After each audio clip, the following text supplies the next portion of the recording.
Buenos días, estimados alumnos. Estamos en la hora, debemos empezar la clase. ¿Estamos listos? ¿Están en el aula ya?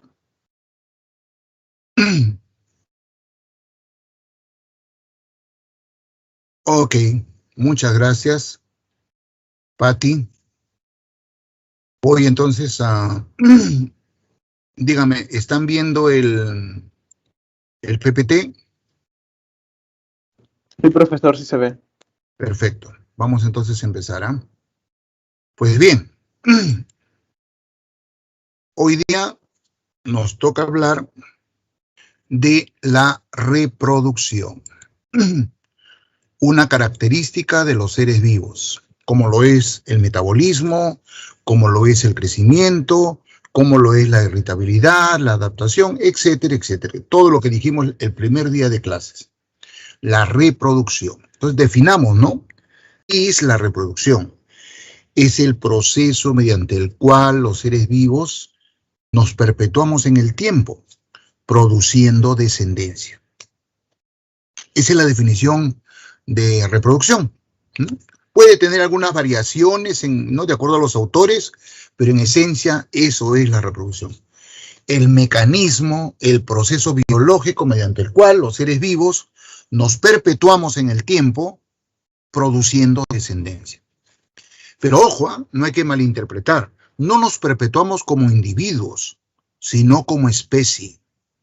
Porque en última instancia, la reproducción consiste esencialmente en que los progenitores transmiten a la futura descendencia material genético, información genética. Visto desde ese punto de vista, la reproducción es un proceso mediante el cual una generación transmite a la siguiente, a la subsiguiente, material genético, información genética. La reproducción garantiza eso. Y es por eso que mediante la reproducción, las diferentes especies que existen en este planeta subsisten, no se extinguen. Cuando en una población de una especie la tasa de reproducción es menor que la tasa de muerte, de extinción, entonces la población disminuye y finalmente la especie se extingue, desaparece. Y ese proceso es irreversible. ¿Ya? Bueno, eso es lo que nosotros entendemos por reproducción. Vamos a la siguiente diapositiva. Cuando se estudia este fenómeno en la diversidad biológica, en todos los seres vivos que existen, se observa que todos los seres vivos se reproducen de una sola manera y obviamente, como ustedes muy bien saben, la respuesta es no. Hemos observado que los seres vivos se reproducen de dos maneras, de dos modos. A un modo le hemos puesto reproducción asexual y a la otra manera o al otro modo le hemos puesto de nombre reproducción sexual. Entonces, y hasta la fecha no hemos encontrado un tercer tipo de forma de reproducirse. Solamente existen estos dos mecanismos de reproducción: la reproducción asexual y la reproducción sexual. ¿Correcto? Entonces, obviamente, la pregunta que cae, ¿no?, inmediatamente es, ¿cuáles son las diferencias entre la reproducción asexual y la reproducción sexual? Y eso es lo que vamos a puntualizar en este momento. La primera diferencia, tal vez la más importante, es que mediante la reproducción asexual no se genera, no se produce variabilidad en la descendencia. Es decir, los descendientes, los hijos, son idénticos a los progenitores. No hay variación. En cambio, en la reproducción sexual, sí. Los descendientes no son idénticos a los progenitores. Son diferentes. Por lo tanto, la conclusión es: en la reproducción sexual se produce variabilidad en la descendencia. Esa es una de las dos diferencias, tal vez la más importante, entre la reproducción asexual y la reproducción sexual. Y la otra es: en la reproducción asexual participa un solo progenitor, un solo progenitor. En cambio, en la reproducción sexual participan dos. ¿Por qué es que en la reproducción sexual participan dos y no solamente uno? Porque en la reproducción sexual se necesitan la participación de unas células especiales llamados gametos. Y un gameto es masculino, eso lo produce el progenitor masculino, el papá, y el otro gameto es el gameto femenino. Ese gameto lo produce el otro progenitor, el femenino, la mamá. Esto no se necesita en la reproducción asexual. Esa es la segunda diferencia. Esas son las dos diferencias entre los dos tipos de reproducción. Y la pregunta máxima, la pregunta del millón, y se las planteo en este momento a ustedes, quiero que me la respondan por favor, es: ¿cuál de los dos mecanismos de reproducción creen ustedes que es la más ventajosa para los seres vivos? ¿La asexual o la sexual? Vamos, muchachos. Según lo que ustedes deducen, lo que ustedes coligen, ¿cuál de los dos mecanismos de reproducción le otorgan mayores ventajas a los organismos que lo presentan? ¿La asexual o la sexual? La sexual. La respuesta es correcta, pero ¿podrías sustentar por qué? ¿Por qué te parece que la reproducción sexual es más ventajosa que la sexual? Porque genera variabilidad. Muy bien, esa es la sustentación. Porque genera variabilidad. Y la variabilidad va de la mano con la adaptación. A mayor variabilidad, mayor capacidad de adaptación. A menor variabilidad, menor capacidad de adaptación. Exacto, muy bien. ¿Ya? Por eso es que los organismos más exitosos en la naturaleza, los más evolucionados, podríamos decirlo, presentan reproducción sexual. Dentro de ellos, nosotros, los seres humanos, y la mayoría de los animales y plantas superiores. Pero eso no quiere decir que algunos organismos unicelulares no presentan reproducción sexual, ¿eh? Claro que la presentan, algunos. Y un caso muy especial son las bacterias. Las bacterias son organismos exitosos. ¿Cómo medimos el éxito los biólogos? La distribución geográfica. Mientras más amplia es la distribución geográfica, más exitoso se considera a una especie, a un ser viviente. Mientras más restringida es la distribución geográfica, lo consideramos menos exitoso. Está más cercano a la extinción. Y las bacterias tienen una distribución geográfica amplísima. Están en todo el planeta. Hay muy pocos lugares en este planeta donde no existan bacterias. Pero poquísimos.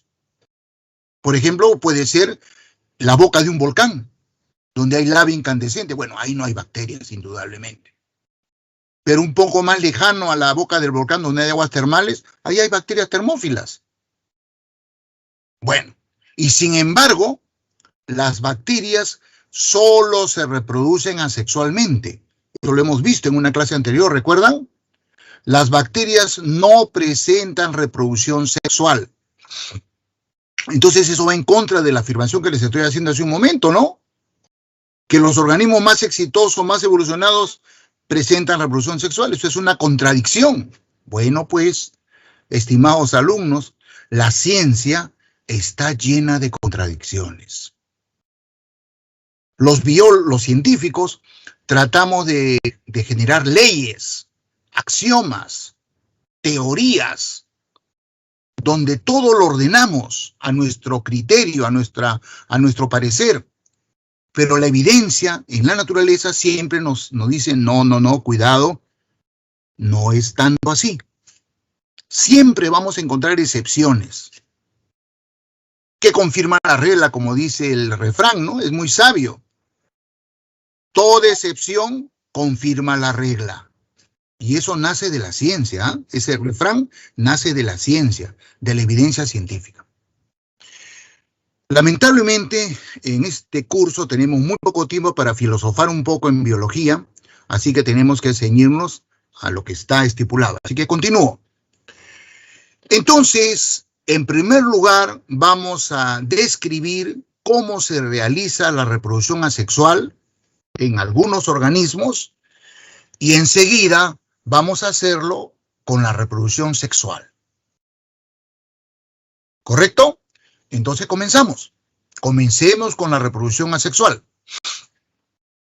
Y vamos a revisar, vamos a describir, vamos a explicar la reproducción asexual primero en organismos unicelulares. Y luego lo haremos con algunos organismos pluricelulares o multicelulares. Comencemos con los organismos unicelulares. ¿Quiénes son los organismos unicelulares? Claro, como su nombre lo indica, aquellos que están constituidos por una sola célula. ¿Ya? Y cuando se ha estudiado esto, se ha concluido que los organismos unicelulares presentan 3 modos de realizar la reproducción asexual. Eso está en este esquema que les estoy proyectando en este momento. El primer mecanismo se llama división binaria o también fisión binaria. El segundo mecanismo que se ha encontrado se llama gemación o yemación, algunos también le dicen. Y el tercer mecanismo es el llamado esporulación. ¿Correcto? Esos 3 mecanismos hemos encontrado cuando hemos estudiado, buscado la reproducción asexual en organismos unicelulares. Describamos cuál es la diferencia entre estos 3 mecanismos. Comencemos con la fisión binaria. Comencemos con la fisión binaria, o división binaria también se le llama. Este esquema representa, me imagino, a una ameba, un protozoario llamado ameba, una amebita, ¿ya? Esta ameba es una célula eucariótica, tiene núcleo, acá está el núcleo. En el núcleo, acá adentro, están los filamentos de cromatina. ¿Qué cosas son los filamentos de cromatina? Moléculas de ADN, donde está el genoma de este organismo, ¿no? Estas moléculas de ADN están forradas de proteína llamada histona. A esa mezcla de ADN y proteína se le llama cromatina. Y el número de filamentos de cromatina varía pues de una especie a otra. No sé cuántos filamentos tendrá una ameba. Bueno, supongamos que tiene 4, supongamos. ¿Ya? Supongamos. Entonces, lo primero que va a hacer esta célula de esta ameba para producir 2 células hijas es replicar su material genético. Si esta célula de la ameba tiene 4 filamentos de cromatina, cada filamento se replica. O sea, va a llegar un momento final en el cual este núcleo va a tener 8 filamentos de cromatina, porque cada uno se ha duplicado, se ha replicado. Una vez que se ha producido la replicación del material genético, comienza un fenómeno que está señalado por esta flecha roja, llamada cariocinesis. ¿Qué cosa es la cariocinesis? División del núcleo. La membrana nuclear se constriñe, se ahorca, y el núcleo termina separándose, produciendo 2 núcleos hijos. De los 8 filamentos que ven acá, 4 se han ido para un núcleo, y la copia, los otros 4, para el otro núcleo. De manera que los 2 núcleos tienen el mismo número de filamentos de cromatina. Es una célula con 2 núcleos idénticos. Seguido ello, esta flecha significa citocinesis. ¿Qué cosa es la citocinesis? División del citoplasma. Igual que la membrana nuclear, la membrana celular, la membrana citoplasmática, se ahorca, se constriñe, como están viendo ustedes acá, hasta que finalmente forma dos células idénticas.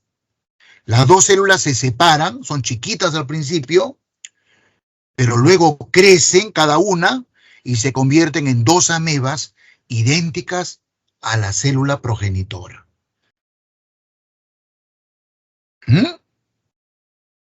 A este proceso se le llama división binaria o fisión binaria. Y se produce en varios organismos unicelulares, no solamente amebas, ciliados, flagelados, ¿no? Algas unicelulares, etc. ¿Correcto? Veamos ahora el segundo mecanismo observado en los organismos unicelulares, la gemación. Este segundo mecanismo se presenta exclusivamente en levaduras. En levaduras. ¿Qué son las levaduras? Las levaduras son hongos unicelulares. Son un tipo de hongos muy especiales. Y son bastante familiares para la mayoría de los seres humanos, porque ¿quién no ha utilizado levaduras para hacer un pastel? Los panaderos usan levaduras para fermentar la harina de trigo y hacer el pan. Las industrias cerveceras usan levadura para convertir la malta y la cebada en cerveza. Son organismos muy útiles. Bueno, estos hongos unicelulares llamados levaduras se reproducen asexualmente por gemación. Describamos el fenómeno. Tenemos acá una célula de levadura. ¿Ah? Esta célula es una levadura. En su núcleo tiene, pues, como he dicho anteriormente, filamentos de cromatina. Lo primero que va a ocurrir es que en este núcleo se van a replicar los filamentos de cromatina. Una vez que se ha cumplido la replicación del material genético, ocurre la cariocinesis. Esta flechita significa cariocinesis. Como están viendo ustedes, el núcleo se divide y forma dos núcleos. Bueno, acá han dibujado que un núcleo es chiquito y el otro núcleo es grande. No siempre es así. A veces los dos núcleos son idénticos. En algunas especies de levaduras, un núcleo es un poco más chiquito y el otro es más grande. Es variable. Lo cierto del caso es que el núcleo se divide en dos núcleos idénticos. ¿Cuál es la diferencia con el proceso anterior?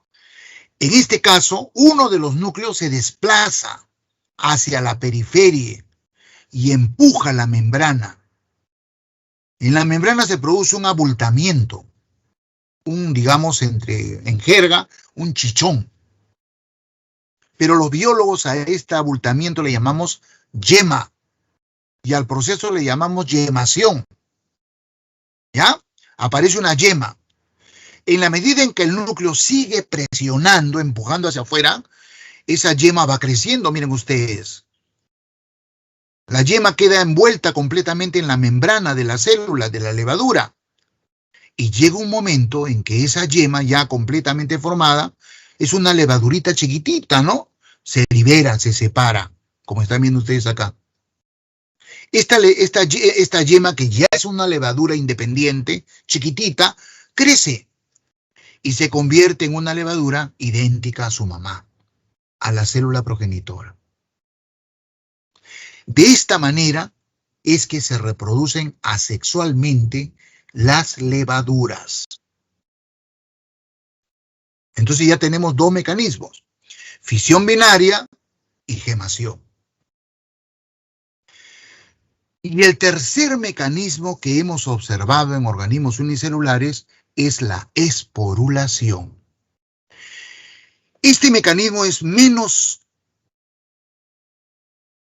frecuente en los organismos unicelulares, o sea, muy pocos organismos unicelulares presentan este tipo de reproducción asexual. Mucho más popular, mucho más extendido es la fisión binaria y la gemación. La esporulación está restringida a un grupo muy pequeño de protozoarios. Y los biólogos taxónomos, los que practican la taxonomía, este carácter, todo protozoario que se reproduce por esporulación, constituye un taxón, una categoría de clasificación dentro de los protozoarios. Los biólogos, los taxónomos, le llaman a ese grupo esporozoarios. Esporozoario viene por la esporulación, ¿no? Esporozoarios. Los esporozoarios son unos protozoarios que se reproducen por esporulación. La mayoría son parásitos, producen enfermedades en los animales y en el ser humano. Y hay algunos de vida libre, pero la mayoría son parásitos. Un ejemplo de un esporozoario parásito para el hombre y que se reproduce por este mecanismo es el agente etiológico del paludismo. Ese término, agente etiológico, significa el germen que causa esta enfermedad llamada paludismo, o también se le conoce con el nombre de malaria. ¿Ya? El parásito, el protozoario, el esporozoario, es transmitido por un zancudo del género Anopheles. ¿Cómo es que el zancudo contrajo el parásito? Al tomar sangre, los zancudos se alimentan de sangre, son hematófagos. Al tomar sangre de una persona enferma, una persona que estaba infectada con este parásito, el zancudo, con la sangre que tomó, ha almacenado el plasmodium, el protozoario, en el aparato bucal, en las glándulas salivales. Cuando este zancudo infectado va nuevamente a alimentarse y toma sangre de una persona sana, le inocula el parásito. Por eso es que se conoce al zancudo Anopheles como el vector del paludismo, el que lleva la enfermedad de una persona a otra. Cuando esta célula del parásito entra al torrente circulatorio de una persona sana, nueva, esta célula, que nosotros los biólogos le llamamos trofozoito, busca alguna célula del hospedero humano. Puede ser un glóbulo rojo, o si puede, se dirige al hígado y busca una célula del hígado, un hepatocito. Una vez que este trofozoito encontró al glóbulo rojo o al hepatocito, lo infecta, se mete dentro de la célula del hepatocito, del hematíe, el glóbulo rojo. Y una vez que el trofozoito se siente dentro de la célula humana, se siente cómoda, se siente confiada, y comienza el proceso que hemos descrito acá y acá. Replica su material genético en el núcleo, y luego el núcleo sufre una cariocinesis y produce dos núcleos idénticos. Cada núcleo produce una segunda cariocinesis y produce que la célula del trofozoito tenga 4 núcleos idénticos. Finalmente, cada núcleo realiza una tercera cariocinesis y tenemos que el trofozoito ya tiene 8 núcleos idénticos. En ese momento, cada uno de los núcleos se cubre con una membrana y captura un poco del material citoplasmático. Entonces se forman 8 esporas. Los biólogos a estas formaciones que se producen dentro de la célula del parásito le llamamos esporas. Y es por eso que a este mecanismo se le conoce con el nombre de esporulación. Finalmente, estas 8 esporas rompen la membrana de la célula que los albergó y se liberan. Salen a la sangre de la persona infectada. Cada una de estas esporas crece y se convierte en un trofozoito. Estos nuevos trofozoitos van en la búsqueda de nuevas células del hospedero humano, glóbulos rojos o hepatocitos, y repiten este proceso de esporulación. De esta manera, el paciente se va poblando del parásito. Cada vez hay más cantidad de células del parásito. Y hay un momento crítico en el cual esa persona que estaba sana comienza a tener los síntomas de la malaria. Uno de los síntomas más característicos de la malaria o paludismo es que la fiebre es muy alta, por arriba de los 40 grados centígrados. La persona tiene convulsiones debido a esta fiebre tan alta. Bueno, pero no tengo que describir la enfermedad, porque ese no es el objetivo de la clase. Simplemente lo que quería era explicarles el mecanismo de reproducción asexual llevada a cabo por estos organismos llamados esporozoarios, la esporulación. Entonces, en los organismos unicelulares, la reproducción asexual se realiza de tres maneras: fisión binaria, gemación y esporulación. Vamos a ver ahora la reproducción asexual en organismos pluricelulares. Y vamos a restringirnos a tres tipos de organismos pluricelulares: plantas, hongos y animales. Plantas, hongos y animales. Comencemos con las plantas. La reproducción asexual en las plantas se conoce como reproducción vegetativa. Esto lo conocen muy bien los agricultores y los jardineros. Ellos identifican en una planta unas estructuras que ellos le llaman yemas. Y para su conocimiento de ustedes, eso que los jardineros o agricultores llaman yemas no es otra cosa que un tejido vegetal que hemos estudiado en una clase anterior. Tejido meristemático primario. ¿Se acuerdan? Tejido meristemático primario. ¿Ya? A ese tejido meristemático es el que produce este tipo de reproducción asexual en las plantas, conocido con el nombre de reproducción vegetativa. Por ejemplo, algunas plantas como la fresa es un ejemplo, la fresa, tienen unos tallos laterales, como este que estoy señalando con el puntero, que los botánicos le llaman estolones. ¿Ya? La fresa y otras plantas de la familia Compositae tienen unos tallos laterales llamados estolones. Estos estolones en el ápice tienen meristemo, o lo que los agricultores llaman yemas. Cuando el estolón ha crecido bastante y por lo tanto por el peso se dobla, y cuando este ápice del estolón toca suelo, tierra, de ese meristemo, de esa yema, crece una plantita de fresa, como esta que estamos viendo, idéntica a la progenitora. Acá hay otro estolón que permite el crecimiento de otra plantita de fresa, idéntica a su mamá. Esta reproducción vegetativa que se presenta en este tipo de plantas le llamamos reproducción vegetativa por estolones. En algunas gramíneas, como el diente de león, como la alfalfa, como el gras, el pasto, en vez de tener estolones, estos tienen unas raicitas secundarias llamadas rizomas. Rizomas. Los rizomas, como los estolones, tienen en el ápice meristemo apical, meristemo primario.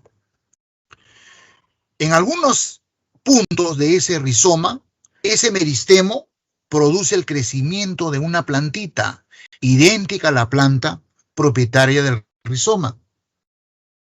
Es este el mecanismo de reproducción vegetativa llamada por rizomas que utilizan muchas plantas gramíneas para esparcirse.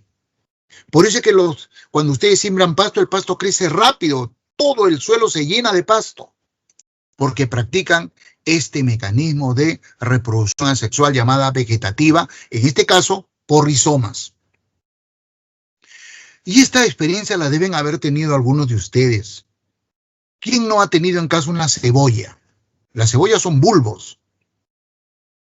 Como el clima de Lima es húmedo, y a veces la cebolla está guardadita en la casa mucho tiempo, ¿se han dado cuenta que a veces a la cebolla le aparecen acá en esta parte unas raicitas? ¿Se han dado cuenta que alguna cebollita tiene sus raicitas? Si ustedes a este bulbo con raíces la entierran en una maceta con tierra o en un jardín, van a ver cómo de este bulbo crece una planta, brota un tallo y crece una planta idéntica a la planta de la cual sacaron la cebolla, el bulbo. Esta reproducción vegetativa se llama por bulbos. Y lo mismo pasa con los tubérculos, una papita. ¿Quién no conoce una papita? La papita tiene unos ojitos, ¿no? ¿Se acuerdan? Si ustedes a una papa la guardan también en humedad, van a ver cómo de estos ojitos le salen unas raicitas. Si ustedes a ese tubérculo que ya tiene raicitas lo llevan al jardín y lo entierran ahí, o en una maceta con tierra, va a pasar lo mismo que con el bulbo. Crece una planta idéntica a la planta de la cual sacaron el tubérculo. Esta reproducción vegetativa le llamamos por tubérculos. Reproducción vegetativa. Y algunas, bueno, estas son plantas fanerógamas, plantas superiores, traqueofitas, plantas muy evolucionadas. Pero hay algunas plantas no tan evolucionadas, nosotros le llamamos plantas inferiores, como por ejemplo los musgos, como por ejemplo los helechos, ¿no? Estas plantas se reproducen igual que los hongos. Igual que los hongos. Los hongos se reproducen por esporas. ¿Quién de ustedes no ha escuchado hablar que el aire está lleno de esporas de hongos? A muchas personas estas esporas de los hongos le producen alergia. Y estas esporas de hongo están con las partículas de polvo en el aire. Hay personas que son muy alérgicas, muy sensibles a estas esporas de hongos. Los hongos se reproducen por esporas. Una espora es una célula del hongo que contiene toda la información genética. Cuando la espora cae sobre materia orgánica, ¿no? Esa espora germina y produce el crecimiento de material, como le llamamos nosotros en los hongos, material micelar. Se forma micelio de hongo, ¿ya? Hay hongos macroscópicos, como lo que llamamos champiñones, setas, y hay hongos microscópicos, como esos que infectan la fruta. ¿Quién no conoce una naranja hongueada, una papaya hongueada, un pan hongueado? Cualquiera de esos hongos, los microscópicos o los macroscópicos, se reproducen asexualmente por esporas. Y las plantas inferiores, como los helechos o como los musgos, también se reproducen por esporas. Estos no tienen reproducción vegetativa. Esas plantas inferiores, porque no tienen tejidos, no tienen meristemos, se reproducen por esporas. Y finalmente, para terminar con la reproducción asexual, la pregunta lógica es, ¿y los animales? ¿Nos reproducimos asexualmente también? Y la respuesta es sí. Pero ustedes me dirán, profesor, pero yo no he visto que un perro, o un camello, o un caballo, o un cocodrilo, o un pez se reproduzcan asexualmente. No conozco, nunca me han enseñado eso. Y la respuesta es, claro, sí, así es. Es que los animales superiores prácticamente ya no presentan reproducción asexual. Pero hay animales de poco nivel evolutivo, animales inferiores, como los nidarios, como los platelmintos, como los rotíferos, que sí presentan reproducción asexual. Y cuando los biólogos hemos estudiado de qué manera se produce la reproducción asexual en estos animales, hemos llegado a la conclusión, por lo que hemos encontrado, por lo que hemos observado, que solamente hay dos tipos de reproducción asexual en animales: la gemación y la regeneración. Explicaré uno y otro. Comienzo con la gemación. Vamos a tomar como ejemplo el esquema que tengo acá. Estos esquemas representan a una hidra. Esta es una hidra, un pariente de las medusas, de los corales, ¿ya? La hidra es un animalito bien primitivo, tiene simetría radial, tiene un sistema digestivo incompleto, etc. Miren, a este animalito le sale un chupito. una protuberancia acá, ¿se dan cuenta en la figura 1? Bueno, esto se parece bastante a esto, ¿no? A esto. Pero la diferencia es que la levadura es un organismo unicelular. La hidra es un animal, es pluricelular. Entonces, este abultamiento no es una sola célula, son varias células. Y por analogía, los biólogos a esta formación de la hidra le llamamos yema, igualito, gema, yema. Y el proceso también le llamamos yemación. Esta yema crece, sigue creciendo, se sigue abultando. Y miren ustedes, toma la forma de su mamá, de su progenitora. Cada vez se parece más. Sigue creciendo, cada vez se parece más a su progenitora. Y finalmente se suelta, se libera. Crece y se convierte en una hidra idéntica a la progenitora. A este proceso le llamamos gemación. ¿Ya? Ahora veamos este animal.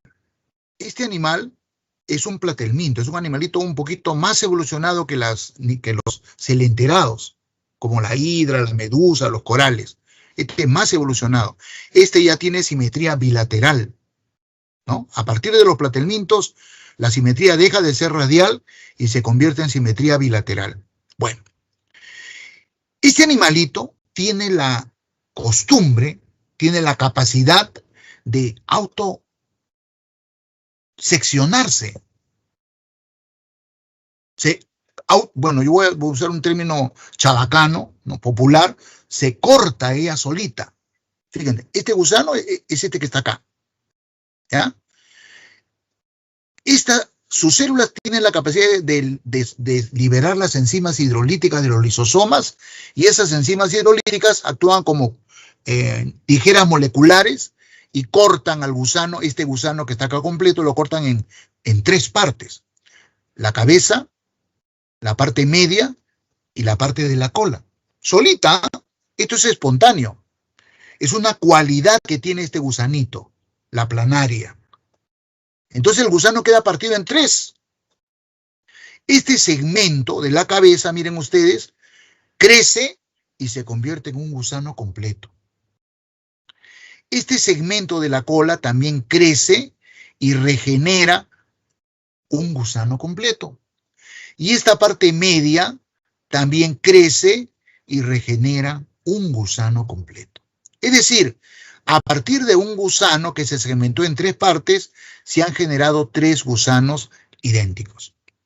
Debido a que estos 3 gusanos se forman a partir de la regeneración de cada una de las partes del gusano original, a este proceso se le conoce con el nombre de regeneración.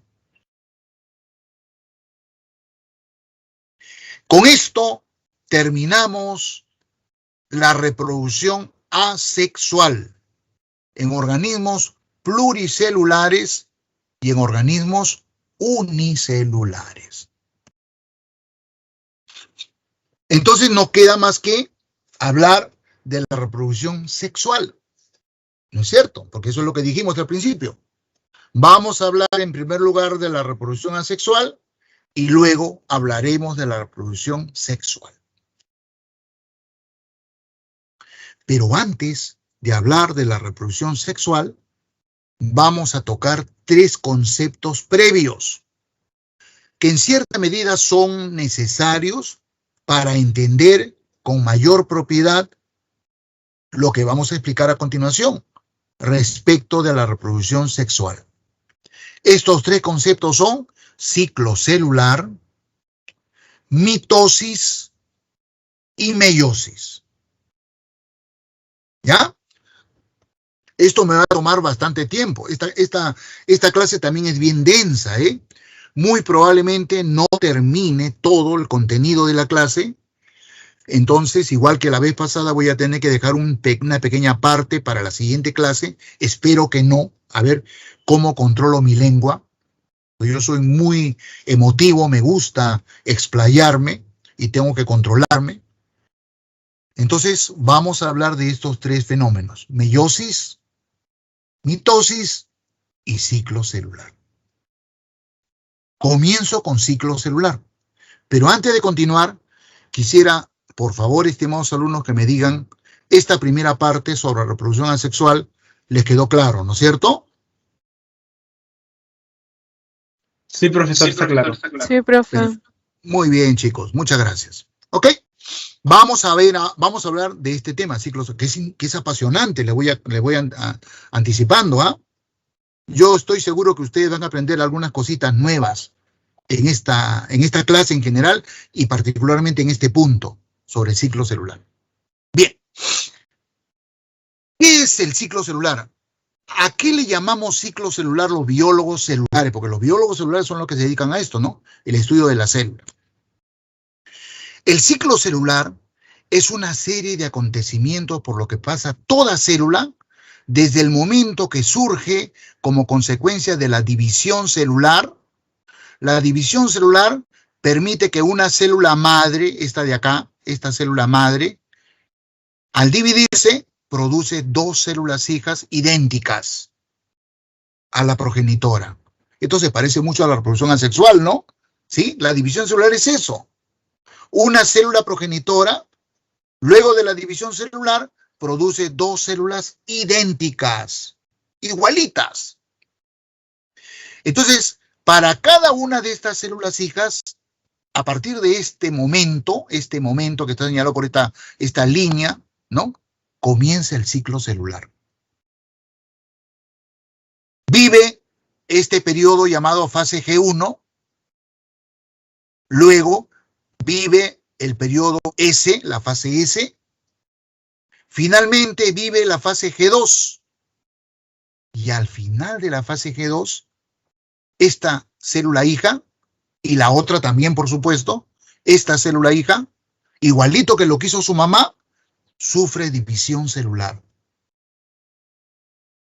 y produce dos células hijas. Para su mamá de ella serían las células nietas. ¿Es cierto? Para cada célula hija, producto de esta nueva división celular, comienza su ciclo celular. Estas células van a vivir su fase G1, su fase S, su fase G2, y al final van a sufrir, como su mamá y su abuela, división celular.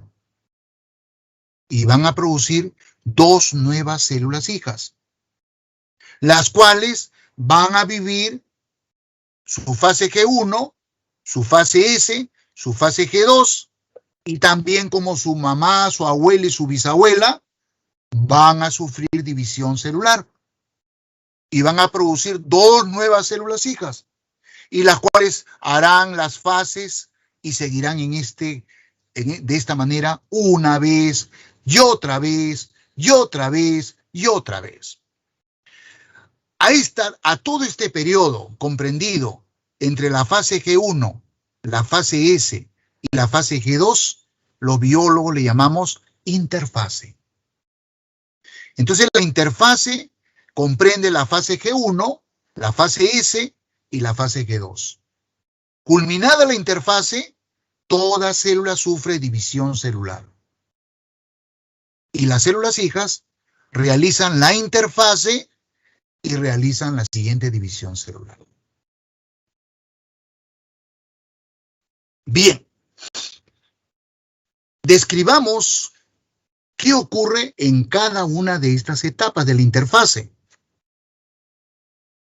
¿no? ¿Qué ocurre durante la fase G1 con la célula, con cada una de estas células? ¿Qué ocurre durante la fase S? ¿Y qué ocurre durante la fase G2? Durante la fase G1, esta célula que es chiquitita, porque cuando nace chiquita, crece, es una fase de crecimiento. Esta celulita crece para al final de la fase G1 ser igualita que su mamá. Bueno, las dos, cada una hace lo mismo. ¿Ya? Es una etapa de intensa actividad metabólica. Cada célula en esta etapa G1 cumple su función. Ustedes saben que las células de un animal, de una planta, tienen diferentes funciones. Puede ser una neurona, puede ser una célula muscular, puede ser una célula hepática, puede ser una célula epitelial. Cada célula durante la fase G1 hace su chamba. Al final de la fase G1, pues está cansada. Ese trabajo metabólico es agotador. Voy a hacer una analogía con la vida de un ser humano. La fase G1 sería la fase de la hora de oficina, la hora de trabajo. En el caso de ustedes, la hora de estudio, el tiempo de estudio. Ustedes terminan el día y están cansados. Bueno, yo por lo menos estoy cansado. ¿Qué debo hacer para el siguiente día hacer otra fase G1 provechosa, productiva? Bueno, duermo. Duermo por lo menos 8 horas para reponer energías. Esta etapa que sigue SG1 y división celular para la célula es eso, dormir, renovarse, prepararse para la siguiente jornada de trabajo.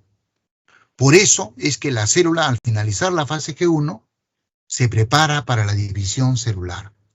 La división celular es un mecanismo que tiene a la mano la célula para renovarse, para recuperar energía y prepararse para hacer otra fase G1 de manera exitosa, de manera eficiente.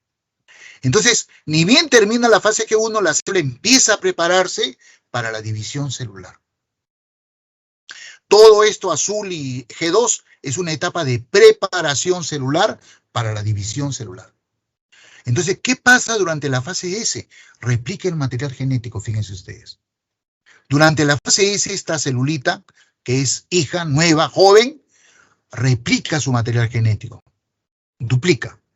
Si tiene 4 filamentos de cromatina, al final de la fase S tiene 8. Si fuera una célula humana, las células humanas tienen 46 filamentos de cromatina. 46. O sea que una célula humana, al final de la fase S, tiene 92. 92 filamentos de cromatina. ¿Ya? Eso es lo que pasa durante la fase S. Replicación del material genético. Duplicación del material genético. ¿Y qué pasa durante la fase G2? La fase G2 es una etapa de preparación para la división celular. Durante la división celular, las células sufren cambios dramáticos, espectaculares, peligrosísimos. Si durante la división celular la célula mete la pata, el resultado van a ser células hijas defectuosas. Y estas células hijas defectuosas pues no van a poder hacer el trabajo correctamente durante G1. Muchas enfermedades se generan porque las células cometen errores durante la división celular. La división celular es una etapa crítica para cualquier célula. Por eso es que durante la fase G2, esta célula se prepara biológicamente hablando, fisiológicamente hablando, estructuralmente hablando, para cumplir con todos los fenómenos que van a acontecer en la división celular y que el resultado sea 2 células hijas sanas, perfectas, normales. ¿Les quedó claro el concepto de ciclo celular, estimados alumnos?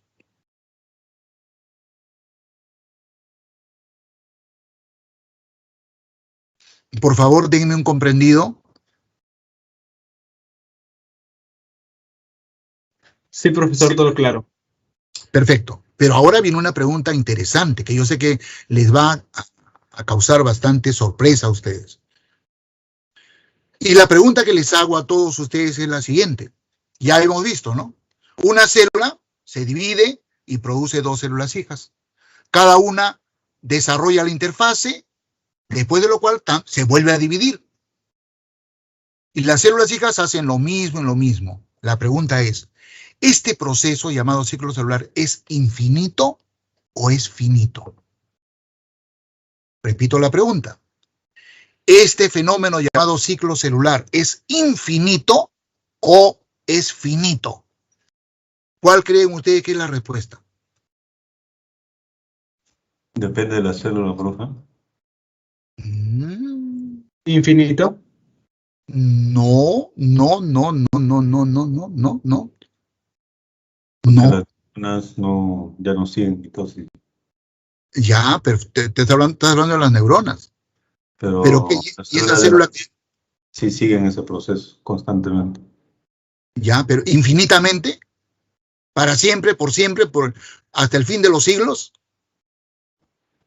No creo, profe. Ah, entonces no es infinito, pues. No es infinito. Si este fenómeno fuera infinito, los seres vivos seríamos inmortales.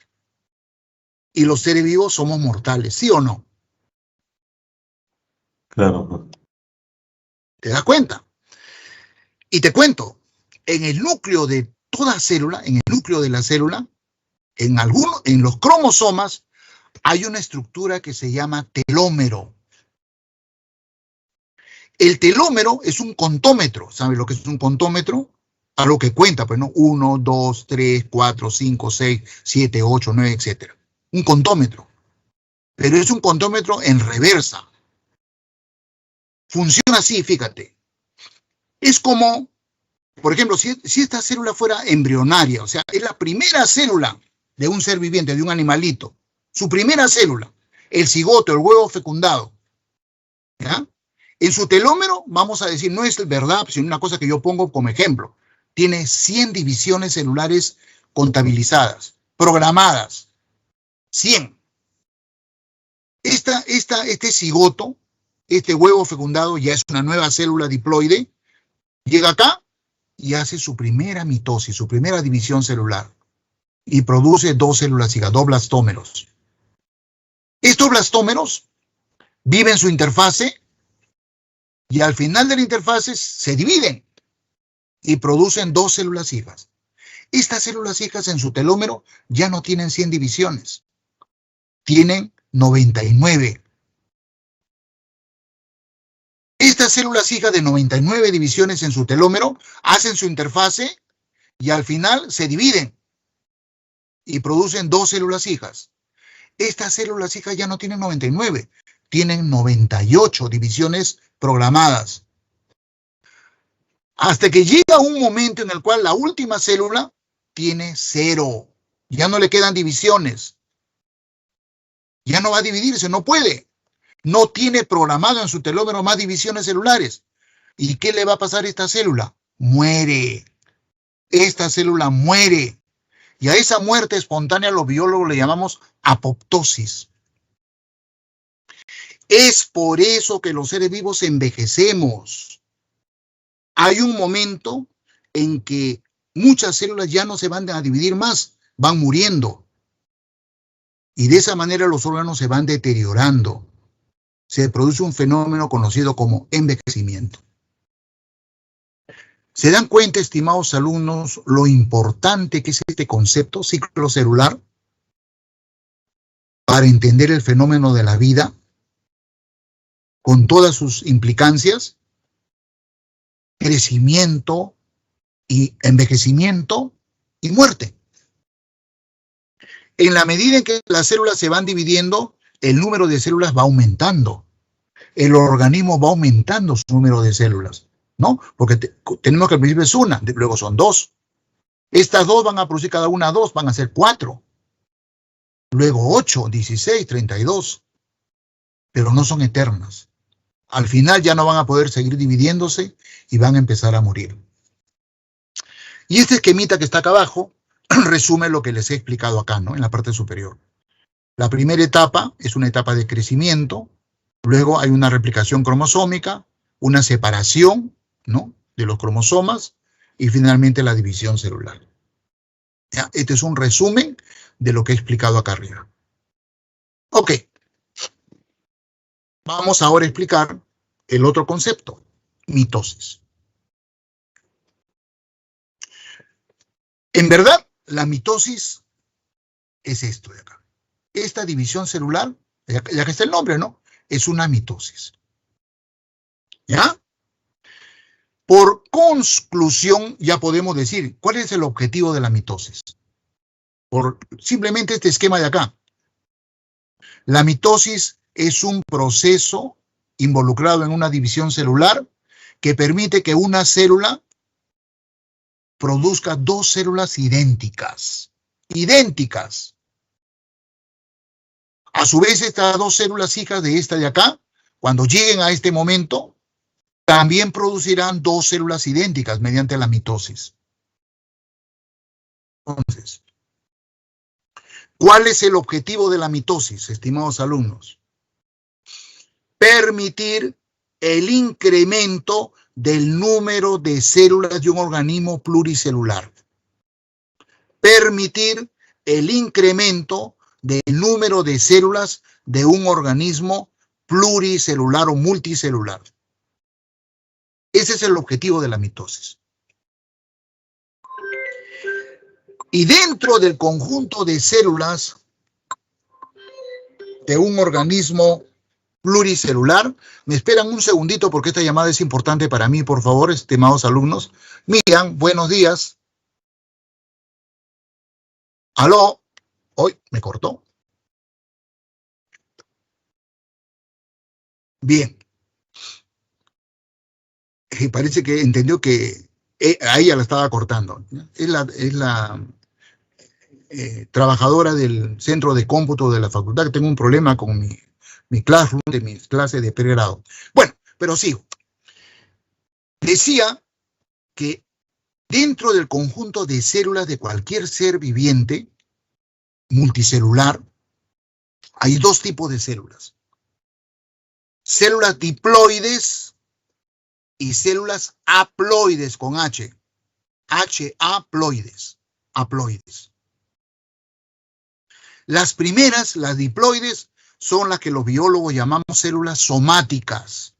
O sea, las que van a formar los tejidos y los órganos del organismo. Soma significa cuerpo. Por eso le llamamos células somáticas. Todo nuestro cuerpo está formado por células somáticas, o sea, células diploides. Entonces ahora podemos hablar con mayor propiedad. Esta célula diploide, al sufrir mitosis, va a producir dos células también diploides, idénticas a la célula progenitora. Estas células diploides, al llegar al final de la interfase, van a sufrir nuevamente mitosis y van a producir células también diploides.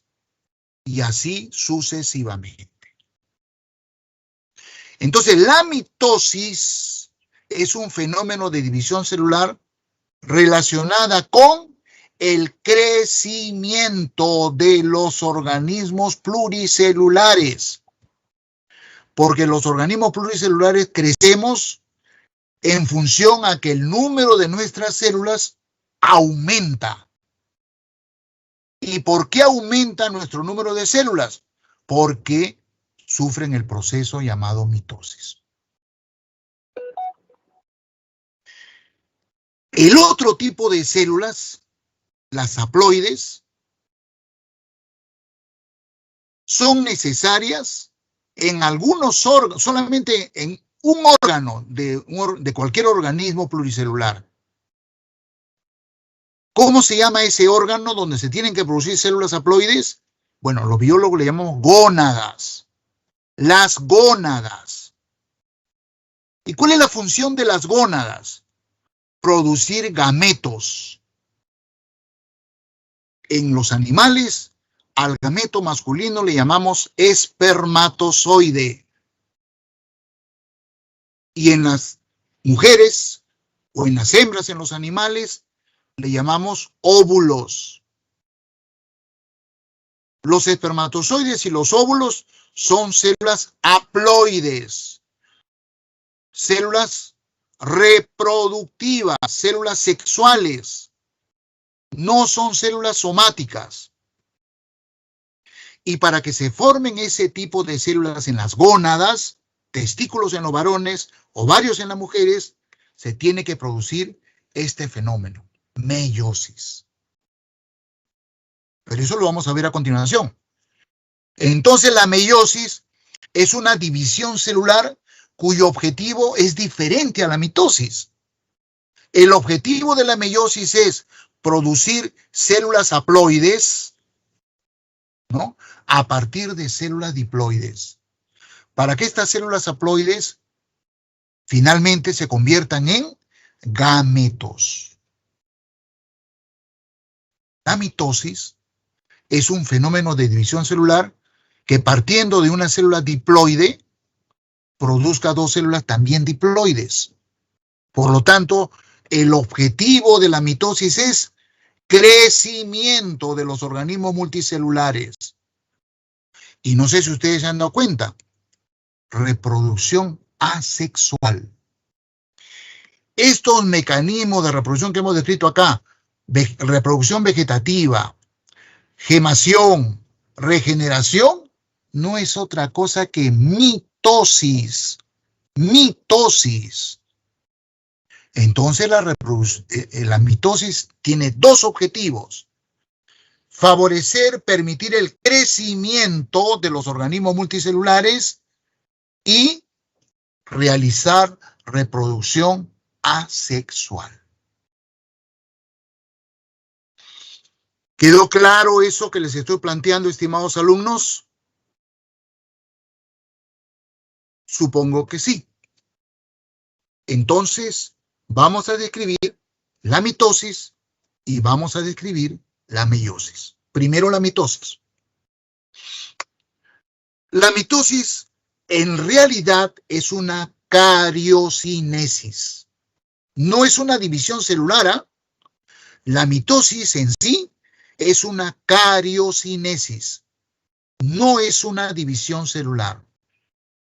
Al final de la mitosis vamos a tener una célula, esta de acá, con dos núcleos idénticos. Ahí termina la mitosis. Para que de esta célula con dos núcleos idénticos se produzcan dos células hijas separadas, esta flecha roja tiene otro nombre, se llama citocinesis. Y está acá en el esquema, fíjense. ¿Ven? Mitosis es esto de acá, desde acá hasta acá, y luego ocurre la citocinesis. La citocinesis permite la separación de esta célula, de los dos núcleos, con su contenido de citoplasma. Entonces, la división celular en sí comprende una mitosis más una citocinesis. Eso genera dos células hijas idénticas. ¿Ya? Nosotros los biólogos, a la mitosis la hemos dividido en 4 fases: profase, metafase, anafase y telofase. Aquí termina la mitosis.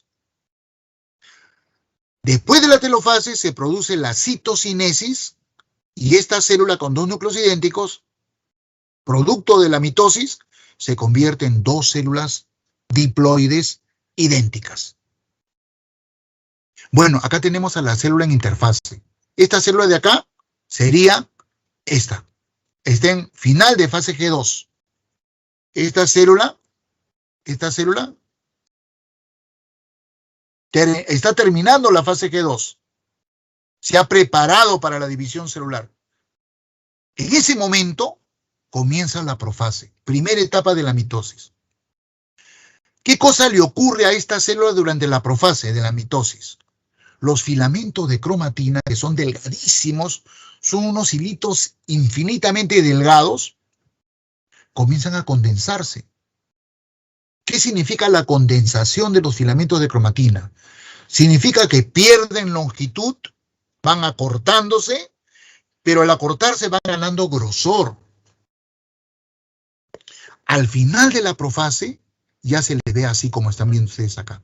Un filamento que era invisible al ojo humano, no, mediante el uso del microscopio, por supuesto, ¿no?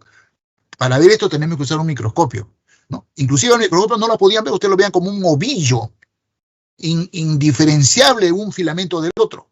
Al final de la profase los pueden diferenciar. Se ve así, miren ustedes. Acá lo han agrandado. Al final de la profase, los biólogos ya no le llamamos filamentos de cromatina, le llamamos cromosomas. O sea, al final de la profase se visualizan los cromosomas.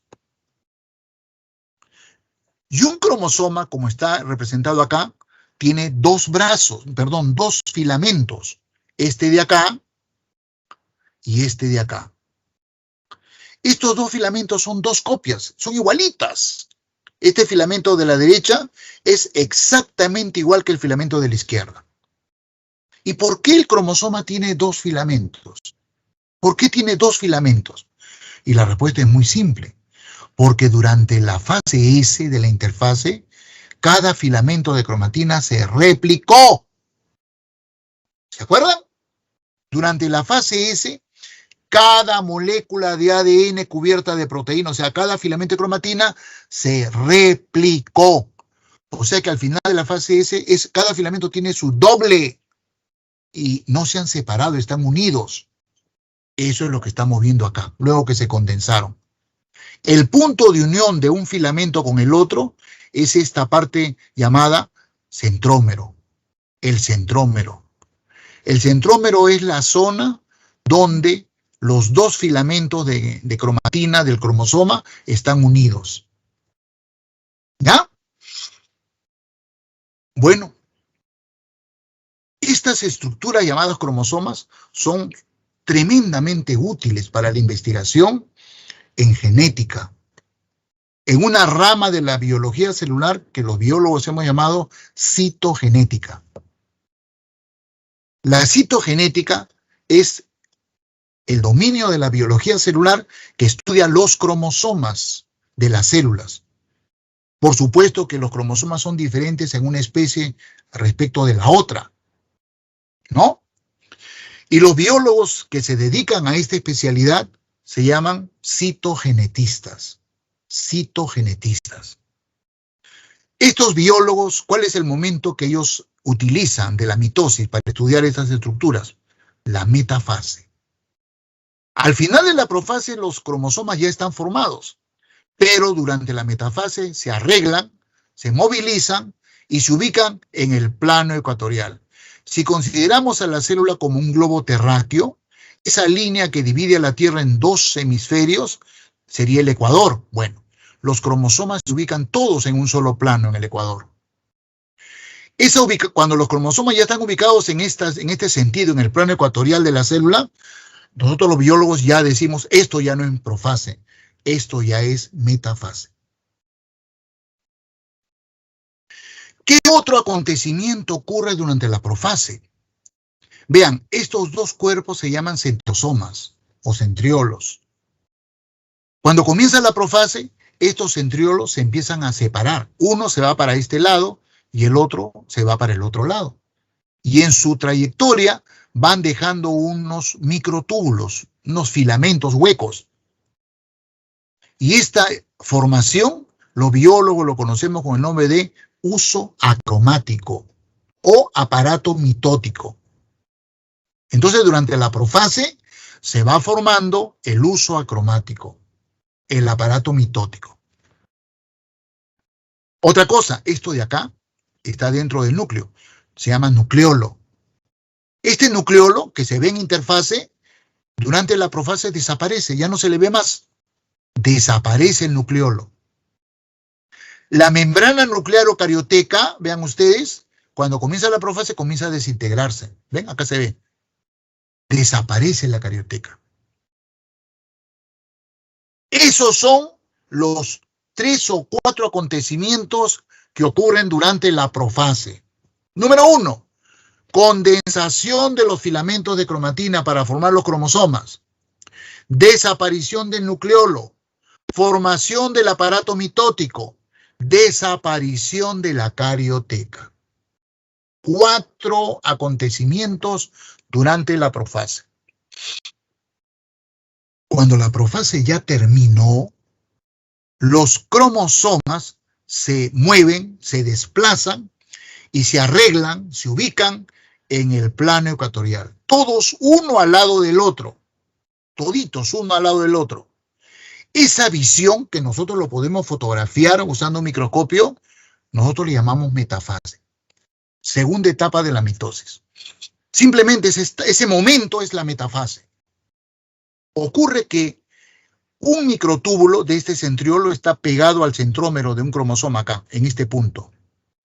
Y el otro microtúbulo del otro centrómero está pegado en este otro lado. Estos filamentos, estos microtúbulos, jalan al cromosoma Un filamento lo jala para el lado derecho y el otro filamento lo jala para el lado izquierdo. Hay una gran tensión en la metafase. Este centríolo jala para arriba y este centríolo jala para abajo. El centrómero no puede soportar esa tensión y finalmente se rompe un filamento, una cromátide, así le llamamos, se mueve hacia un lado y la otra cromátide se mueve hacia el otro. O sea, se ve esto que estamos viendo acá. Una cromátide azul se va para un lado y la otra cromátide azul hermana se va para el otro lado. Una cromátide roja pequeña se va para un lado y una cromátide roja hermana pequeña se va para el otro lado. Esta figura ya no le llamamos metafase, le llamamos anafase. Durante la anafase hay migración de cromátides hacia los polos celulares. La anafase se caracteriza porque se ve la migración de las cromátides hermanas hacia los polos celulares. Y cuando estas cromátides llegan, alcanzan el extremo de la célula, ya no es anafase, pues. Es la telofase. Durante la telofase ocurre lo contrario que en la profase.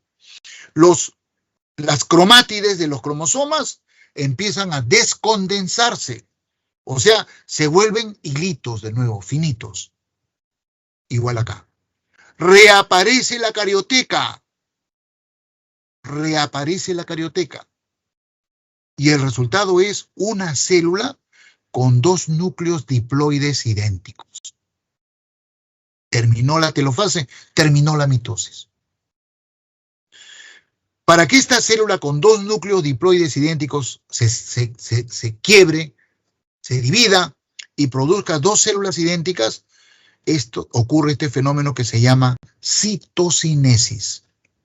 La membrana celular se constriñe, se ahorca, ¿no? Hasta que llega un momento en que, al encontrarse este extremo de acá con este extremo de acá, las dos células se separan. Y tenemos dos células hijas diploides idénticas a la célula progenitora. Nos encontramos en este punto.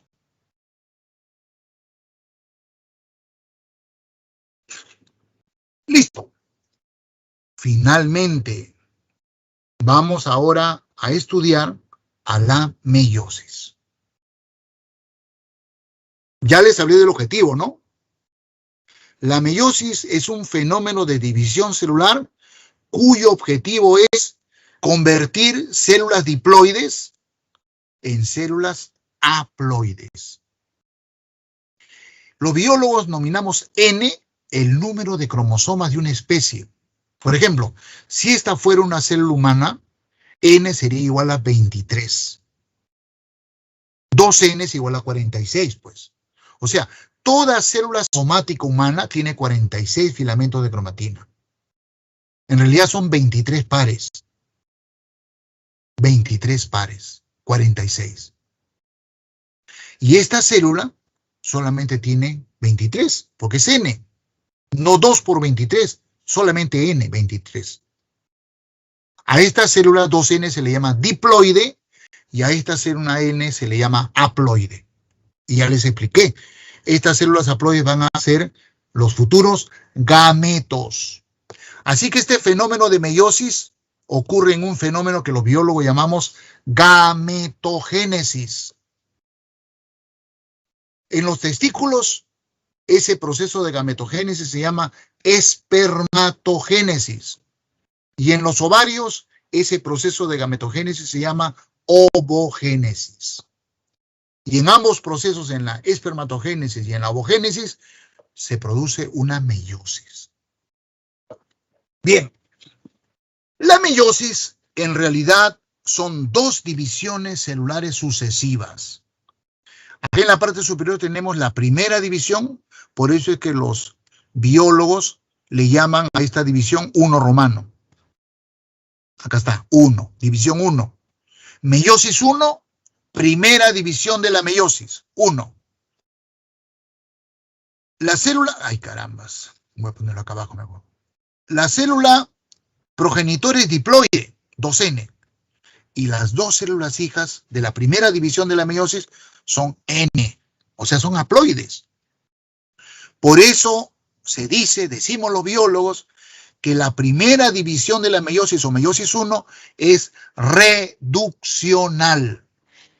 Porque partiendo de una célula diploide se producen dos células haploides. Cada una de estas células haploides, realiza inmediatamente la segunda división de la meiosis. Acá comienza, en este lado. Acá está, 2 romanos. Entonces, una célula haploide, una célula haploide, al final de la segunda división de la meiosis, produce dos células también haploides. Por eso se dice que la segunda división de la meiosis es ecuacional. Porque partiendo de una célula haploide, se producen dos células también haploides. No hay modificación del número de cromosomas. El número de cromosomas se mantiene igual. Haploide, haploide. En cambio, en la primera división de la meiosis, se parte de una célula diploide y las células resultantes son células haploides. División reduccional. Nosotros, los biólogos, hemos dividido a cada una de las divisiones de la meiosis en las mismas etapas de la mitosis. O sea, profase, metafase, anafase y telofase. Acá habrá también una profase, metafase, anafase y telofase. Claro, para diferenciarlos, a esta profase de la primera división le llamamos profase 1, metafase 1, anafase 1, telofase 1. Y a esta profase de la división meiótica 2, profase 2, metafase 2, anafase 2, telofase 2. Bien. Voy a explicar la meiosis 1. Durante la profase de la meiosis 1, ocurre lo mismo que hemos descrito en la mitosis, exactamente lo mismo.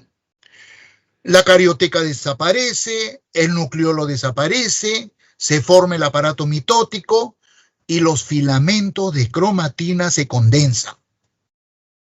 O sea que al final de la profase 1 ya tenemos a los cromosomas formados completamente, totalmente condensados.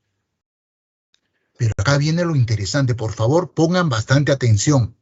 Si ustedes me captan esto, van a entender por qué la meiosis es como es. En metafase 1, igual que en la metafase de la mitosis, los cromosomas se ubican en el plano ecuatorial, pero no se colocan todos en un solo plano, no. Se colocan en parejas.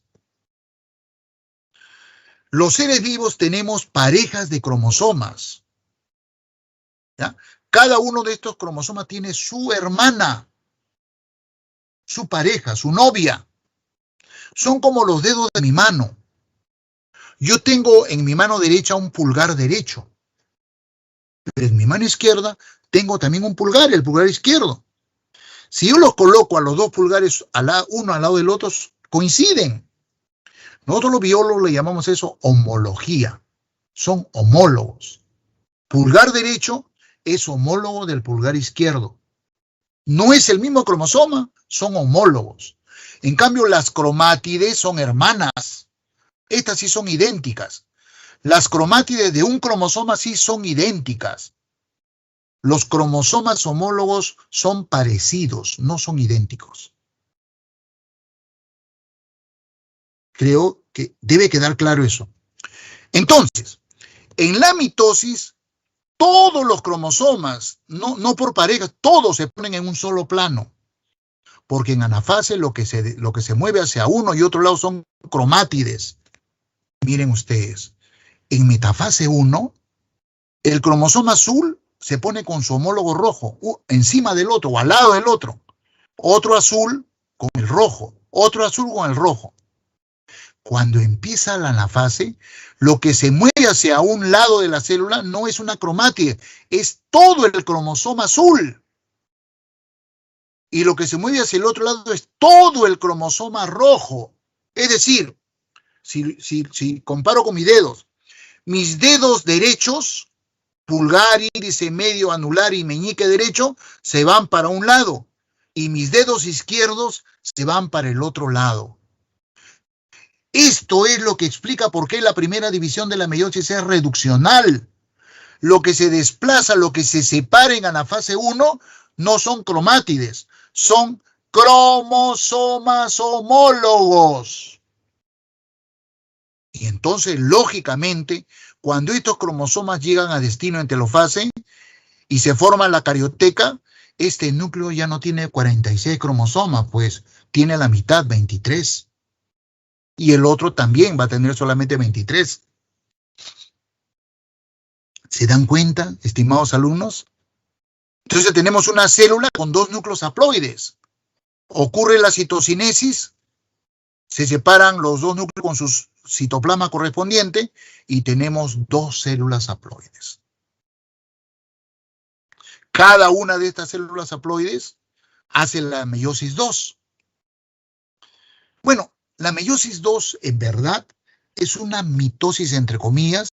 La única diferencia es que mientras que la mitosis es en célula diploide, una célula diploide produce dos células también diploides, la meiosis 2 es una mitosis en el cual una célula haploide produce dos células también haploides.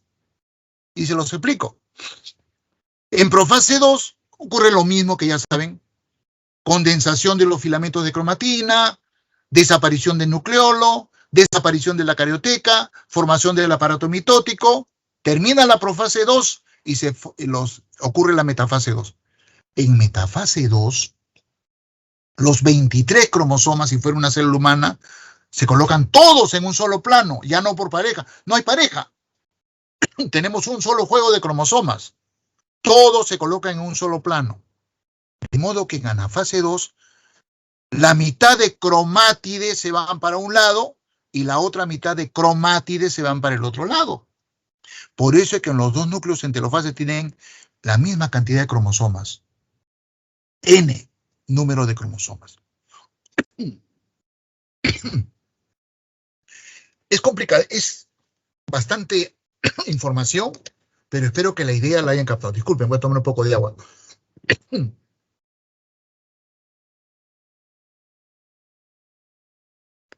Si captaron el sentido, la idea. Una pregunta. ¿Cómo no? ¿Cómo no? Dime. Después de la telofase 1, la célula entra de nuevo a hacer duplicación de ADN o de frente pasa a la...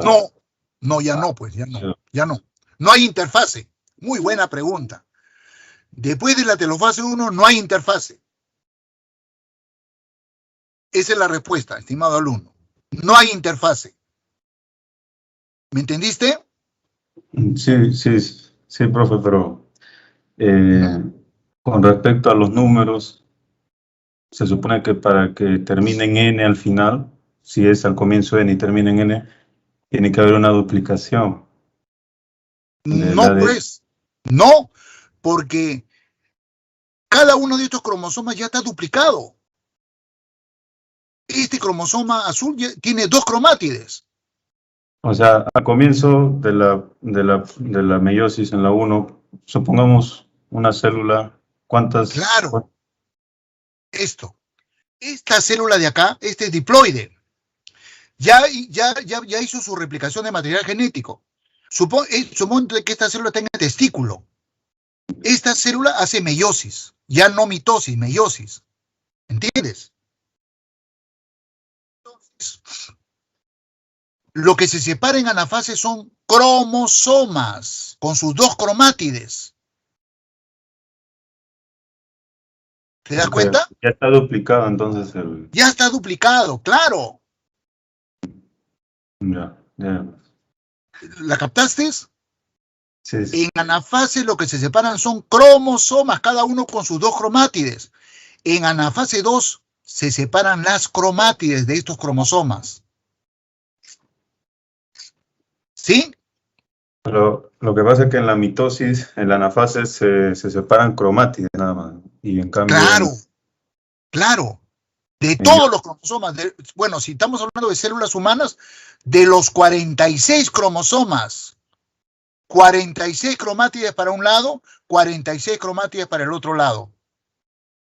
En meiosis, lo que se va para un lado son 23 cromosomas, no cromátides, y 23 sus hermanos para el otro lado. Ya entendí, profe. ¿Sí? Claro. En cambio, en la fase 2, estos 23 cromosomas, sus cromátides se separan. ¿Ya? Tu pregunta es muy buena, realmente. Yo creo que a varios de tus compañeros les debe haber aclarado el asunto. Lamentablemente el tiempo me tortura. Bien. Pero, o sea, ya entendieron ustedes por qué la meiosis, partiendo de una célula diploide, produce células con la mitad del número de cromosomas haploides. Ya eso quedó claro acá. Ahora miren, esto que les voy a explicar ahora, les va a explicar a ustedes por qué la reproducción sexual produce variabilidad en la descendencia. Y ese fenómeno ocurre en profase 1. En profase 1. Durante la profase 1 ocurre este fenómeno que está explicado acá abajo. Los biólogos hemos dividido a la profase 1 en 4 etapas: leptoteno, cigoteno, paquiteno, diploteno y diacinesis. ¿Ya? Para explicar bien esto, hemos dividido a la profase 1 en 5 fases. ¿Qué pasa durante el leptoteno? Bueno, lo que ocurre en cualquier profase. Desaparece la carioteca, desaparece el nucleolo, se forma el aparato mitótico y los filamentos de cromatina empiezan a condensarse. En leptoteno. En cigoteno ocurre un hecho que es impresionante. Si fuera una célula humana, los 23 cromosomas, vamos a poner azules, se buscan con los 23 cromosomas rojos. Como los dedos de mi mano. Los 5 dedos de la mano derecha se buscan con los 5 dedos de la mano izquierda. El pulgar derecho busca su pulgar izquierdo. El índice derecho busca su índice izquierdo. ¿Y por qué tenemos 2 juegos de cromosomas? Cada uno de nosotros. No solamente los seres humanos, esto vale para todos los seres vivos. ¿Por qué tenemos 2 juegos? Porque uno nos los ha donado nuestra mamá.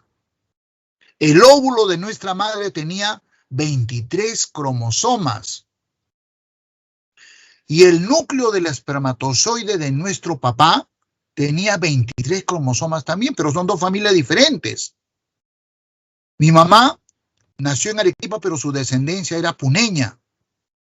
Mi papá nació en Cajamarca, eran 2 familias diferentes.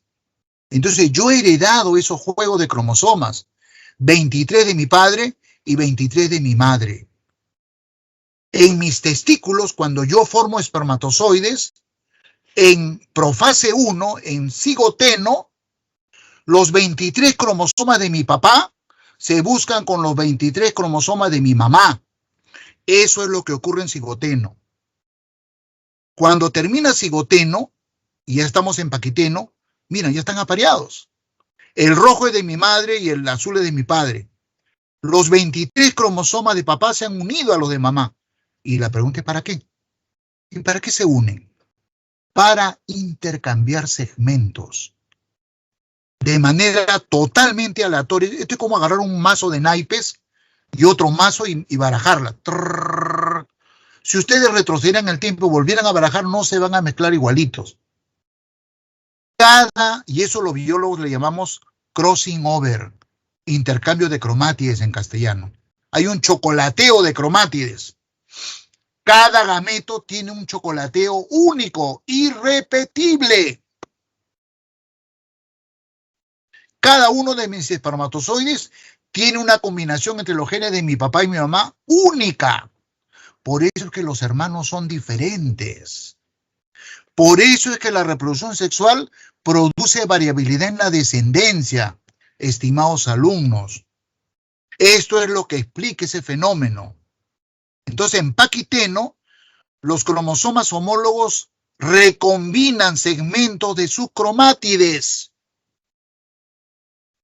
En diploteno, así como en cigoteno se buscaron, en diploteno se separan. Y en diacinesis ya están totalmente separados. Esto explica por qué la reproducción sexual produce variabilidad en la descendencia. Espero que haya quedado claro, ¿no? Para todos ustedes. Y listo. Ahora sí, ya podemos hablar de la reproducción sexual. Es un tema complejo, ¿ah? Entonces nosotros, por cuestiones estratégicas, didácticas, vamos a tomar dos ejemplos. Reproducción sexual en plantas, y vamos a tomar como modelo las fanerógamas, o plantas con flores, que son las más evolucionadas. Las fanerógamas son el equivalente a los vertebrados en los animales, las plantas más evolucionadas. Y cuando hablemos de reproducción sexual en animales, vamos a tomar como modelo al ser humano. ¿Ya? Comencemos con las fanerógamas. Las fanerógamas son, como dice ahí, plantas con flores. Entonces, la flor es el órgano reproductivo de estas plantas. La flor está formada por hojas modificadas. ¿Se acuerdan que hay una hormona vegetal que es la que induce a que se forme esto? La giberelina, ¿se acuerdan? Si este tallito tiene giberelina, entonces este tallito ya no va a formar hojas fotosintéticas, sino va a formar hojas florales. Unas hojas, estas verdes, se llaman sépalos. Y este conjunto de sépalos forma lo que llamamos cáliz floral. Otras hojitas van a tener colores y formas muy vistosas. Las orquídeas son campeonas, ¿no? Se llaman pétalos, los pétalos. Y el conjunto de pétalos forma la corola floral. Finalmente, en una flor hay dos hojitas bien modificadas. Esto que parecen unos filamentitos con unas bolsitas en la parte superior son los estambres. ¿Ya? Son los estambres. Los estambres. El estambre tiene el filamento, esto que lo sostiene, ¿no? Y la antera. Son estas como mochilitas. Los estambres son el órgano masculino de la planta. Los estambres van a producir los gametos masculinos en las plantas, el equivalente a los espermatozoides en los animales. La otra hojita floral es esta de acá, que parece, esta de acá, ¿no? Que la han sacado acá, ¿no? Está más amplificada. Es el pistilo. Su nombre es pistilo, no aparece el nombre por acá. Se llama el pistilo. Este pistilo tiene tres partes. El estigma, la parte superior, que parece una boquita. El estilo, que es el tubito. Y el ovario, que es la parte globosa. El pistilo es el órgano femenino de la flor. El equivalente a los ovarios en los animales, en las mujeres. Van a producir los gametos femeninos, los óvulos. ¿Ya? El conjunto de estambres, los biólogos le llamamos androceo, y el conjunto de pistilos, el gineceo. Entonces, el órgano reproductor de una flor está formado por el cáliz, la corola, el androceo y el gineceo. Las fanerógamas son monoicas. ¿Qué significa ese término monoica? O sea, un individuo tiene los dos sexos, es macho y hembra. Eso en los animales lo llamamos hermafroditismo. En las plantas, bueno, podríamos decir que son hermafroditas, pero mucho más común es llamarles son monoicas. ¿Ya? Bien. ¿Cómo se produce el fenómeno reproductivo? El gametofito masculino que se produce en las anteras de los estambres se llama grano de polen. Ese grano de polen tiene que viajar y ser depositado en el pistilo. Muchas veces el grano de polen cae en el pistilo de la misma flora, entonces se produce prácticamente es una autofecundación, ¿no? Eso se llama polinización directa.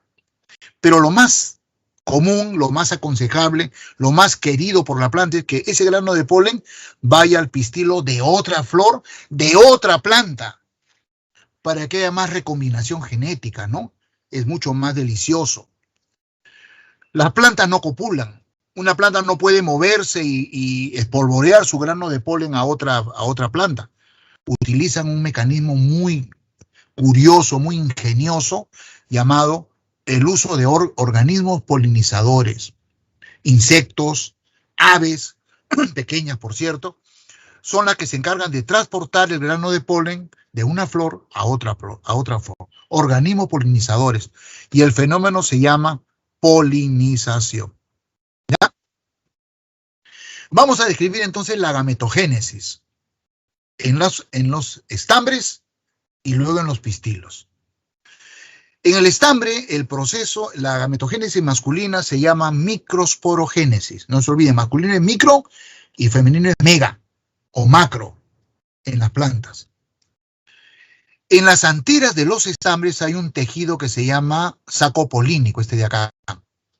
En el saco polínico hay unas células llamadas, esta de acá, microsporocitos. Esta es una célula diploide. El microsporocito es una célula diploide. Este microsporocito hace meiosis 1, ¿se acuerdan? Y produce 2 células haploides, estas de acá. Cada célula haploide hace la segunda división de la meiosis y produce 4 células haploides. Bueno, acá está mal porque acá se han olvidado de dibujarle el núcleo, ¿no? Esto tiene que tener cada una su núcleo. Acá está mejor. 4 células haploides. ¿Ya? Acá está. 4 microsporas, esta de acá. Cada microspora hace 2 cariocinesis, o sea, división solamente del núcleo.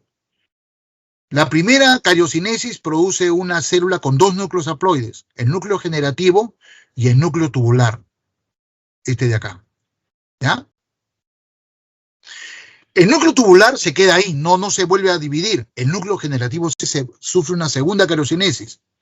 Y el resultado son estas células con 3 núcleos haploides. El tubular que ya existía y el generativo que se ha convertido en 2 núcleos espermáticos. Entonces, cada una de estas células con 3 núcleos haploides, el tubular y los 2 núcleos espermáticos, es el gametofito masculino, o también llamado grano de polen. Esta es la célula que va a salir de los estambres y va a ser llevado al pistilo de otra flor. Veamos ahora la megasporogénesis o macrosporogénesis. Igualito, dentro del pistilo, dentro del ovario, hay una estructura que se llama óvulo y dentro del óvulo hay una estructura que se llama nucela. Esa nucela tiene células diploides llamadas megasporocitos, estos de acá. Este megasporocito hace la meiosis 1 y se convierte en 2 células haploides. Cada célula haploide hace la segunda división de la meiosis y produce 4 megasporas haploides. Acá hay una cosa curiosa. 3 de ellas, 3 de las 4, se degeneran, se desnaturalizan, mueren. Y solamente sobrevive una. Cualquiera de las 4 puede ser, ¿eh? En este caso sobrevivió la de arriba. Y estas 3 murieron.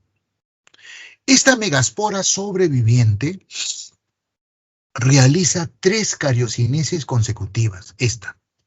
La primera cariocinesis produce esta célula con 2 núcleos haploides. La segunda cariocinesis, cada núcleo se divide y produce esta célula con 4 núcleos haploides. Y la tercera cariocinesis, cada uno de estos núcleos se vuelve a dividir y produce esta célula con 8 núcleos haploides. Esta célula con 8 núcleos haploides no diferenciados se llama saco embrionario inmaduro. Cuando cada uno de estos núcleos haploides se diferencia, 3 de ellos se ubican acá. Nosotros le llamamos las antípodas. 2 de ellos se ubican en la parte media. Son los núcleos polares. 1 de ellos se coloca acá en la parte inferior. Este es el huevo, u ósfera. Y los 2 restantes se colocan a sus costados, las sinérgidas. Acá en la parte inferior hay un porito, hay un huequito que se llama micrópilo. El saco embrionario tiene un huequito acá abajo, se llama micrópilo. Este saco embrionario con los núcleos ya diferenciados se llama saco embrionario maduro. Esta célula es el equivalente al grano de polen, el gametofito femenino. Mientras que el grano de polen es el gametofito masculino, el saco embrionario maduro es el gametofito femenino. ¿Ya? Los granos de polen caen al pistilo acá arriba. Este es un grano de polen, fíjense. Cada uno es un grano de polen. El estigma, que es esta parte superior, secreta un líquido que se llama líquido estigmático. Ese líquido estigmático penetra a los granos de polen y hace que estos se hinchen y liberen los 3 núcleos haploides que contienen. El núcleo tubular hace honor a su nombre. Se llama tubular porque a partir de ese núcleo se genera este tubito. Este tubito llega hasta acá, hasta el micrópilo del saco embrionario. Y es hueco, es un tubito, pues. Y por ese tubito se deslizan los 2 núcleos espermáticos. Es como un tobogán. Esos 2 núcleos espermáticos del grano de polen ingresan al saco embrionario. Un núcleo espermático se fusiona con esto, con el huevo. Y el otro núcleo espermático se fusiona con estos 2 núcleos polares. Este núcleo diploide es el embrión, la nueva planta, el bebé. Y este de acá es el endospermo, que va a nutrir al embrión. Y todo el saco embrionario se convierte en la semilla. Y todo el ovario del pistilo se convierte en el fruto. Eso que conocemos en las plantas, los frutos. Naranja, durazno, manzana, etc. ¿No? Entonces los frutos están constituidos por el exocarpo, el mesocarpo y el endocarpo. Dentro del endocarpo están las semillas. La semilla es el saco embrionario fecundado. Contiene al embrión, a la plantita, y al alimento de la plantita, el endospermo. Los frutos, ya les he contado en la clase anterior, son apetitosos, son jugosos, son dulces, incitan a comérselo, porque la planta lo que quiere es que la semilla sea liberada lo más pronto posible, para que nazca el nuevo bebé. Finalmente, hablemos de la reproducción sexual en animales y utilizaremos al ser humano como modelo. Los seres humanos y muchos animales superiores, vertebrados, somos dioicos, a diferencia de las fanerógamas. ¿Qué significa ese término dioico? Sexo separado. Un individuo o es masculino o es femenino. En los animales, macho o hembra. Es raro, es no natural el hermafroditismo en los animales superiores, en los vertebrados. ¿Ya? Lo natural es el ser dioicos, sexos separados. Y además, en algunos animales, como en nosotros y en otros, hay lo que se llama dimorfismo sexual. ¿Qué cosa es el dimorfismo sexual? Son características fenotípicas que permiten diferenciar el macho de la hembra. Por ejemplo, en el león, el macho tiene melena, la hembra no.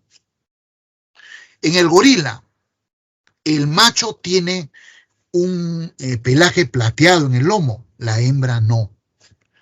El pavo real, el macho tiene ese plumaje vistoso, la hembra no. Y en la especie humana también hay dimorfismo sexual.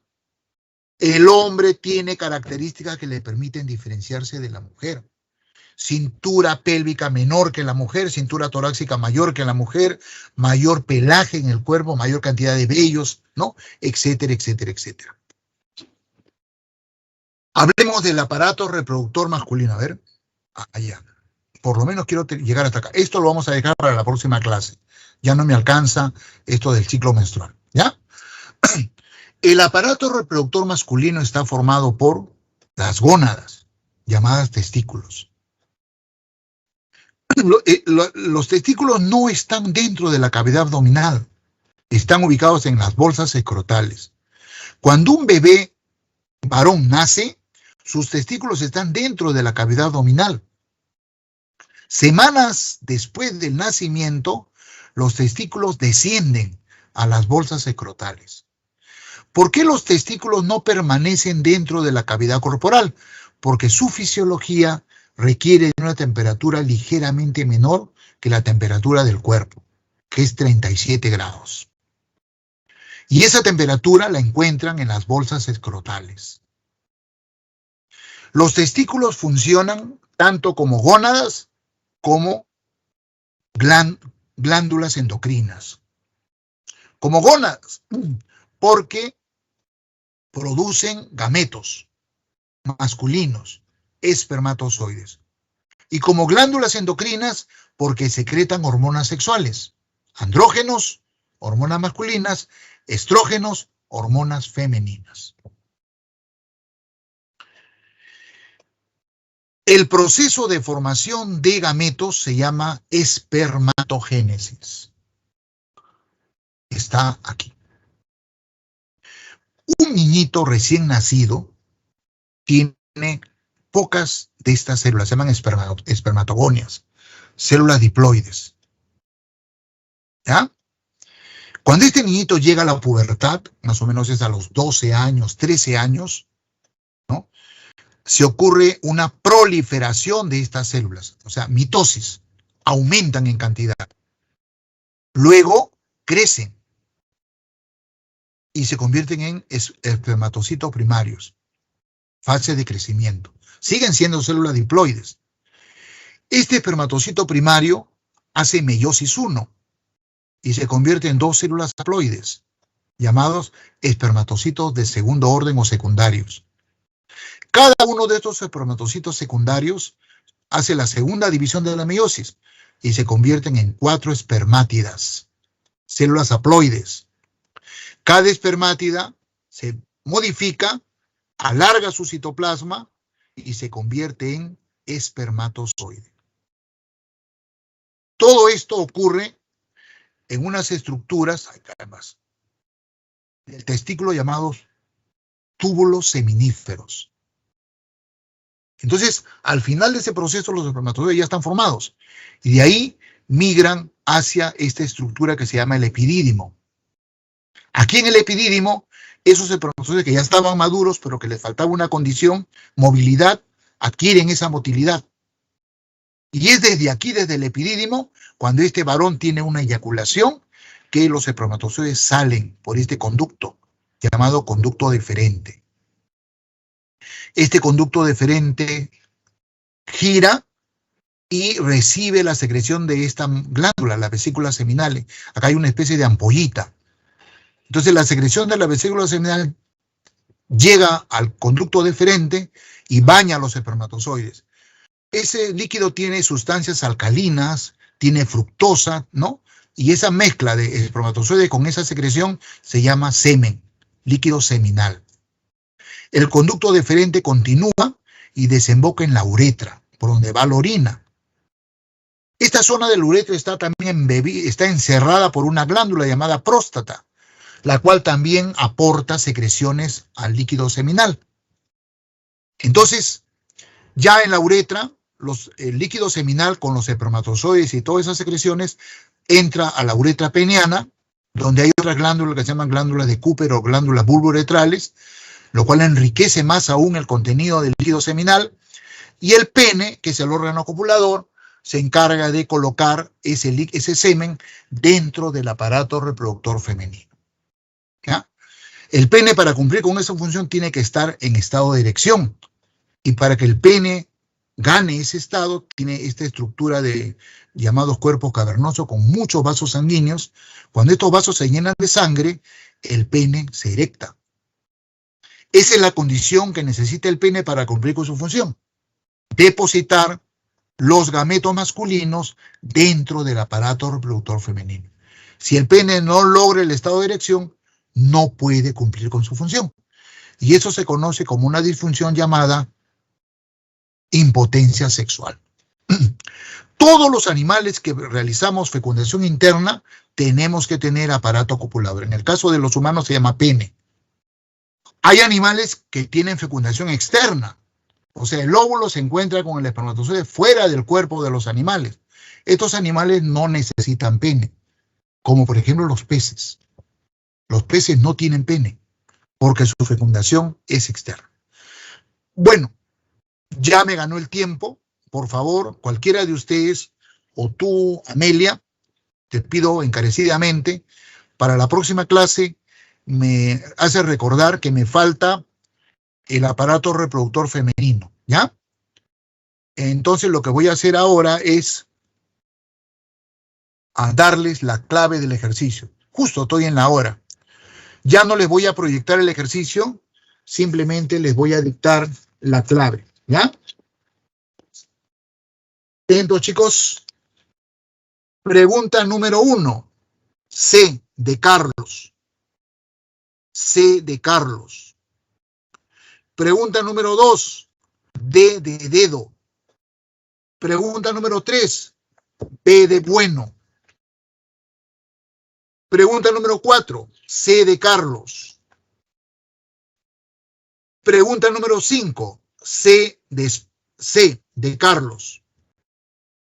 Pregunta número 6. A de Aurelio. Pregunta número 7. D de dedo. Pregunta número 8. C de Carlos. Pregunta número 9. B de bueno. Pregunta número 10. D de dedo. Pregunta número 11. A de Amelia. Pregunta número 12. B de bueno. Pregunta número 13. C de Carlos. Pregunta número 14. D de dedo. Y pregunta número 15. A de Amelia. ¿Copiaron la clave? Igual que les digo siempre, si hay alguna respuesta que yo les estoy dando y que no concuerda con lo que ustedes creen, simplemente me dicen y les explico por qué esa es la respuesta. ¿De acuerdo? Me voy a retirar. Gracias por su atención y nos estamos viendo el próximo jueves. Cuídense mucho.